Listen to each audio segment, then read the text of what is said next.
বিসমিল্লাহির রহমানির রহিম। যারা আমার সঙ্গে আছেন সবাইকে আসসালামু আলাইকুম। হাজারো দুঃখ কষ্টের মধ্যে এই একটা জিনিস দেখে হঠাৎ করে মনটা ভালো হয়ে গেল। হঠাৎ করেই বারান্দায় গিয়েছি আর দেখি যে ড্রাগন গাছের ফুল আসছে। অনেক দিন ড্রাগন গাছটা ছাদ বাগান থেকে নামিয়ে বারান্দায় রেখেছি। একসময় তো ছাদ বাগানে অনেক গাছ ছিল, তো যখন সব কেটে ফেলেছে তাও 4 বছর হয়ে গেছে, 4-5 বছর হয়ে গেছে। তো তখন এই ড্রাগন গাছটা নিয়ে এসে এখানে রেখেছিলাম, কিন্তু ছাদে যখন ছিল তখন অনেক ড্রাগন ধরতো। এখানে আসার পর আর ড্রাগন ধরেনি।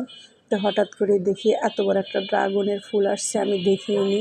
তো দেখে মনটা খুশিতে ভরে গেল, আর সাথে সাথে মনে হলো আমার হাজব্যান্ডের কথা, যে সে বেঁচে থাকলে এতক্ষণ তাকেই আগে টেলিফোন করতাম অফিসে যে এরকম ড্রাগন গাছে ফুল আসছে। তার হলো না। আর এই যে মিষ্টি কুমড়া গাছেও ফুল আসছে। জানি যে হয়তো বা মিষ্টি কুমড়া আসবে না কখনোই এর মধ্যে, কারণ এখানে রৌদ্রেও তেমন একটা আসে না। তারপরে যে ফুল ফুটছে এটা দেখেই ভালো লাগলো। তো ছোটোখাটো জিনিস দেখলেও অনেক সময় মনটা ভরে যায়, বিশেষ করে যারা গাছপ্রেমী আছে তারাই শুধু বুঝবে এটা। তো গাছের হঠাৎ একটা ফুল দেখলে কতটা আনন্দ লাগে। তো ড্রাগন ফুলটা দেখেও আমার অনেক ভালো লেগেছে। এখন জানি না বাঁচবে কি না, আল্লাহ ভরসা।